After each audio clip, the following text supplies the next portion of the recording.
Hi guys, it's Kelly here and I'm back with another video. Today's video is celebrating the new April release from My Favorite Things. I am using the Spring Wreath, the Tweet Memories, and the Spring Songbird stamps and dies for all of them. These are totally adorable. I'm super digging this release. I think it's really, really cute. I have some other stamps that came from this release that I did not use in today's card, but I will be using them in another video coming up because they're just too cute not to. So here is the spring wreath. You can kind of use it a bunch of different ways. I thought it would be really cute, like upside down. So like the line of the wreath was on the bottom, and then you could use any of those little cute little birdies to put in there and like sit on the line. I think that would be uber cute. But I decided that I was going to use the little birdies with the banners, just because I felt like it would be a card that I could use for a lot of things.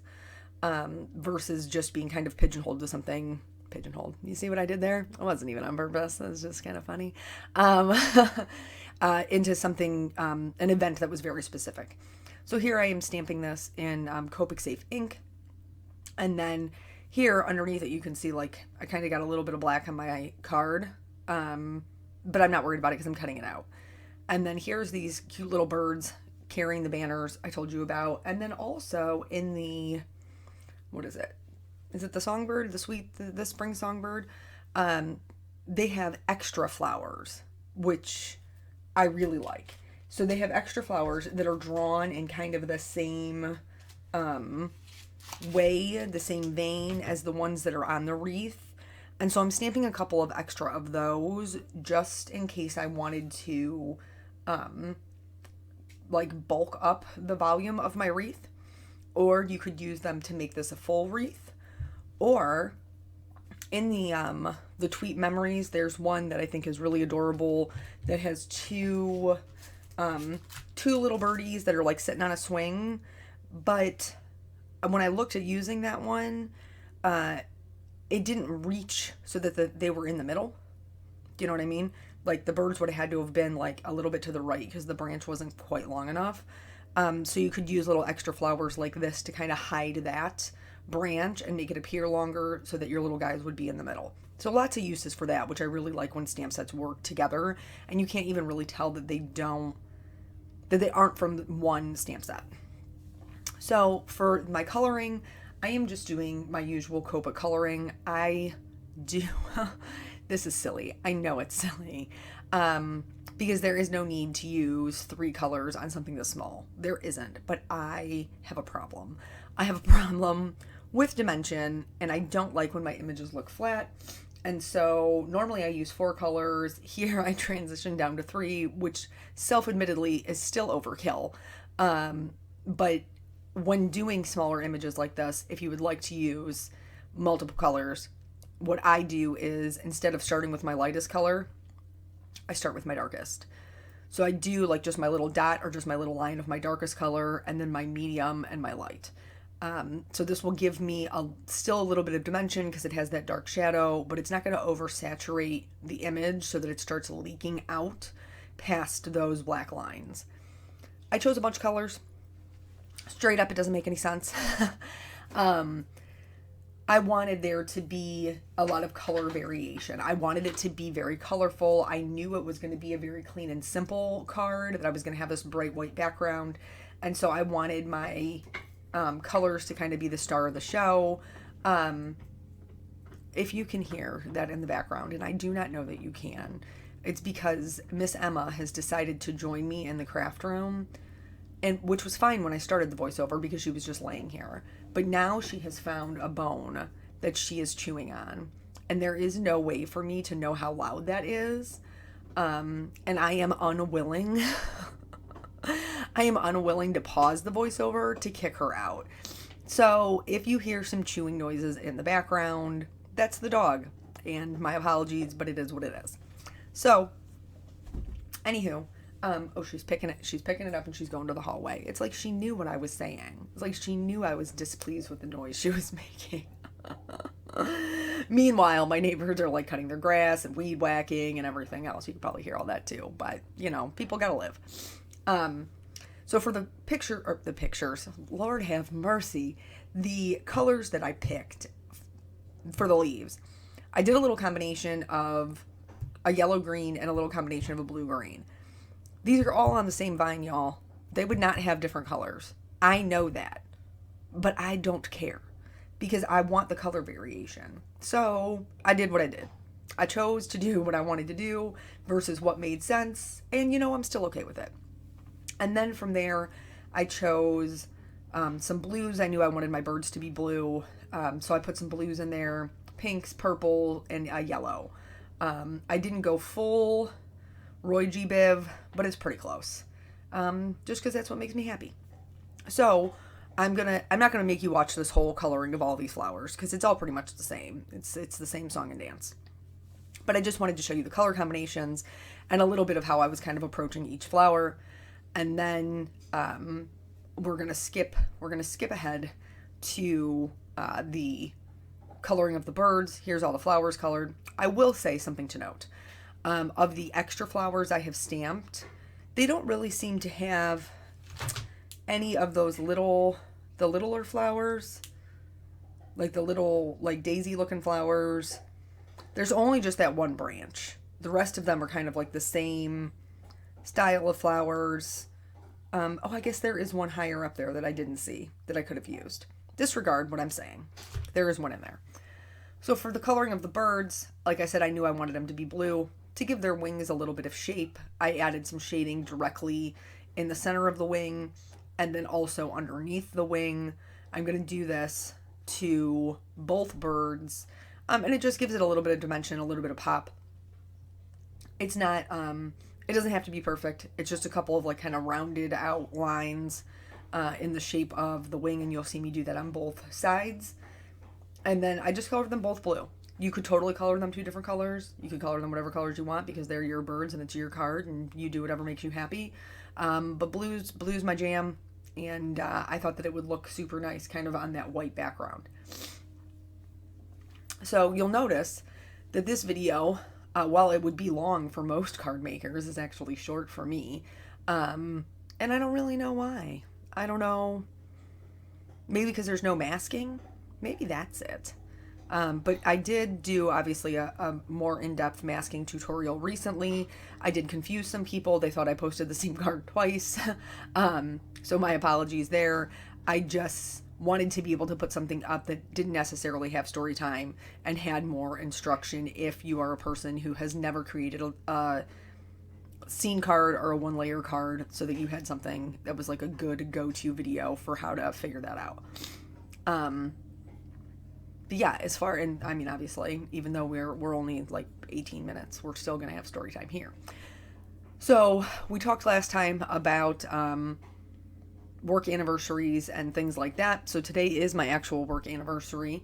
I will be interested to see going into work today what's in my vacation bank.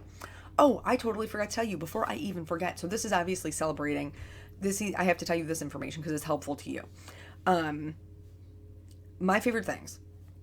You'll see all the things I use below or linked below. But if you are not someone who frequently shops at My Favorite Things, you may not be aware that they have like everyday savings that they offer, which is super awesome, honestly. So you get free shipping at $50. You get a free gift at $60. And if you spend over $100, you get 10% off. And then it goes up from there. Like, so more money you spend, the more percentages that you get off, which is really kind of awesome because it's always available to you. It's not like you have to wait for a coupon code or anything like that. So just something to keep in mind if you have fallen in love with this release, that those are some added benefits that you can get for shopping at the store. Okay, now, lining up my dies, which straight up, I did not line up this die correctly. I don't know if it moved or if I just didn't put it on there the way I should have put it on there, but it did kind of cut my top portion a little wonky. I used it anyway because I was in it. I don't care. I didn't think it was terribly noticeable, so I just went with it. And I stand by my decision. So it's my work anniversary, which is exciting. So I have to work today and tomorrow, and then I'm off for the next 2 after that, which of course it's going to rain, but you know, it is what it is. And then recently, my best friend told me that she and my goddaughter are going to actually be moving out this way closer to us. So she is looking for something. And so I'm really excited about that. We were talking just in general. She's a little apprehensive about continually having to move her daughter all over the place, which I totally get. Now, I did not move as a child. Like, my parents owned a house in Cleveland, and when I was born, they bought a house, the house they still live in, that was more in the suburbs, and that's where I've lived my whole life. Like, I had my first birthday in that house. You guys have heard me talk about my friend Amy. I've lived next door to Amy, you know what I mean, my whole life. We're still friends. And so I had a very different childhood experience than my best friend did, where her dad passed away when she was young. She was the youngest of 4 children. There is quite an age gap between her and her siblings. It was just really her and her mom in the house, and she moved a lot. Consequently, she didn't have a lot of friends when she was younger. And she is terrified that she's going to have that for her daughter, which I can get how that's a real fear. I understand that. You know, when we moved, Peanut would have had to have changed schools. And instead, I chose to just drive him. Like, Eric and I drive him to school every day so that he could stay in that same school with the kids he had been going to school with. Because I didn't feel like it was fair to him to make him change school and leave, you know, these kids that he'd gone to school with, whatever, for 2 to 3 years at this point. When really, in our school system, once they're in 6th grade, they go to a middle school, and the middle school is all of the elementary schools together, and then so is the high school. So I looked at it as, well, I'll have to drive him for a couple of more years, but then ultimately, you know, he'll go back to regular busing, and so it was just a couple of year commitment for me, after I decided that I was going to move him again. So I think it's very interesting how some people view moving. I don't like moving. I despise moving. I don't like packing up all of my belongings. I don't want to do it. I just want to plant my roots where they are until I am old and gray. Whereas other people, like Eric's moved multiple times in his life. It doesn't really bother him. There's one of the people that we worked with, when we worked together, so Eric still technically works with them.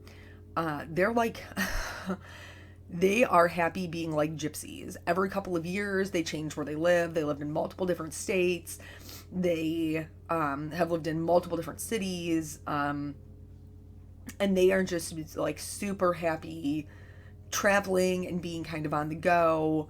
And that's wonderful. Like, they're like, no judgment. I'm not saying that that's wrong by any means, but it's just not for me. So it is just very interesting how, like, she had this upbringing where she had moved all over the place, and now as an adult, she was like, no, thank you. Now, she has moved a lot. She's moved a ton as an adult. I cannot even tell you how many apartment complexes I have moved her in and out of in the 25 years that we have been best friends. I have moved her. She has moved to multiple states. She has moved to multiple different places in Ohio. She's just lived all over. So for somebody who grew up like that and was like, I don't want to live like that, like, somehow she still ended up with this life where she kind of moved all around. But now that she has a daughter, she's very much like, I don't want that life for her. So I would be curious to know, did you guys move a lot? And if you did or didn't, are you super into moving now? Is that just, you know, something that you enjoy doing? Or are you like, no, I want to be rooted and grounded. I never moved around and I never want to. So I just think it's interesting how people's life experiences shape their points of view. For this card, so I decided I wanted to have like a multi-dimensional. So I glued down the extra pieces parts flat, and then everything else I'm going to pop up. So you saw me tack down my little birds to my wreath. That just makes it easier to put all the foam on at once. And then I also, you saw like the first pieces of foam that I put on were to reinforce that bird being attached to the wreath. And then from there, it's really just a whole bunch of little skinny pieces. And it's kind of a pain. I'm not going to pretend like it's not. But I think that ultimately at the end of it, it's worth the look of that raised wreath. I really feel like it's worth it. Here, I'm just getting everything lined up because I can't attach my foam piece before I stamp my sentiment, or I may not get a good impression with my sentiment. Also, I was concentrating so hard on my wreath that the first time I closed the Misty door, I didn't realize that my sentiment was in fact crooked. So now I've got it straight. I'm just going to stamp it in black because I love a bold black outline, bold black sentiment. You guys know this about me.